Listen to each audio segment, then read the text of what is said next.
We all know that elephants can't fly, yet that didn't stop Walt Disney from making us believe it was possible for 64 heart-melting minutes back in 1941. With memorable songs, tear-inducing moments, and those big blue eyes, who could forget this classic? So let's get on with the show like a bunch of dancing pink elephants as we give you the 13 things you probably didn't know about Walt Disney's timeless tale, Dumbo. Number 13. Initially, Walt Disney was uninterested in making this movie. To get him interested, storymen Joe Grant and Dick Huemer wrote up the film as installments which they left on Walt's desk every morning. Finally, he ran into the story department saying, "This is great! What happens next?" Number 12. There is some controversy about the crows of the film, who are meant to represent African Americans.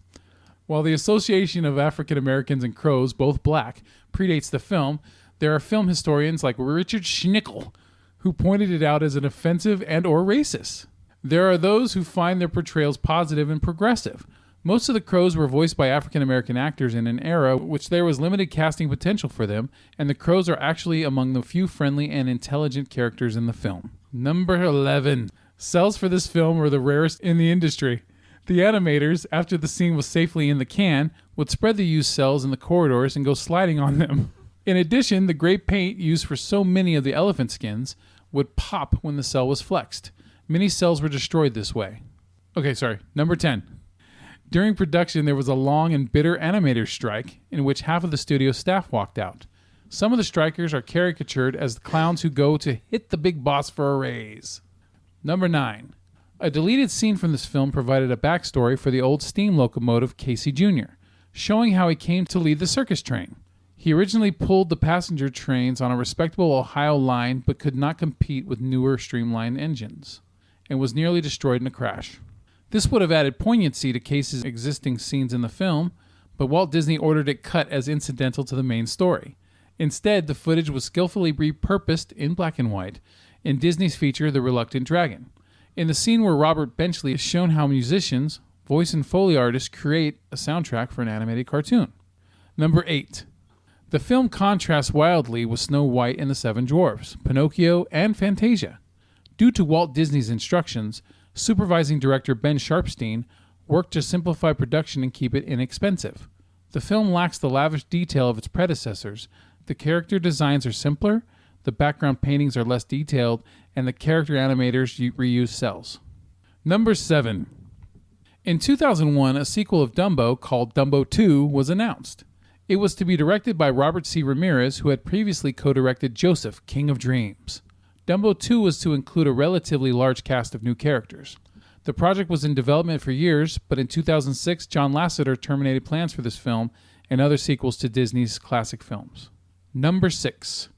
Dumbo figures prominently into a comic sequence of Steven Spielberg's 1941, in which tough Major General Joseph W. Stilwell, played by Robert Stack, is reduced to tears as he watches it at a theater.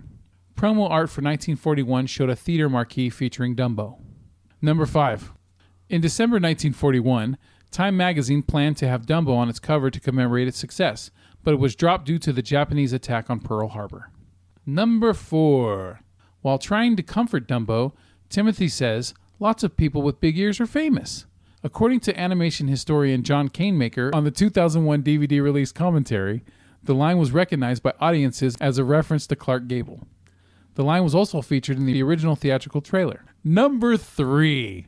This was the first Walt Disney animated classic to be released on videocassette. Its first video release was in 1981 for rental only and put on sale in the summer of 1982. It was repackaged in 1985 and 1989 and again in 1994.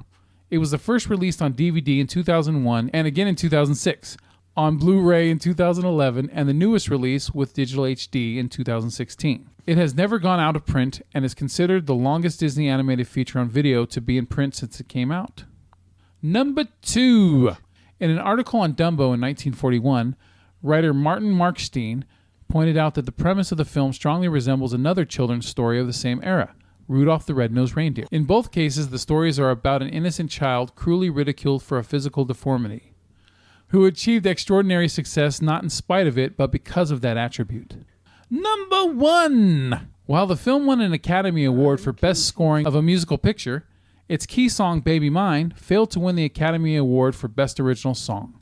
It lost to The Last Time I Saw Paris from Lady Be Good. Controversially, the winner was not actually an original song, since it had previously performed in 1940. Oh, I made it through that one very difficultly, but not as bad as before. Yeah. All right, so yes, enjoy. Yeah. Enjoy. Have a good one. Rub it all over yourself in the bathtub. What's this one?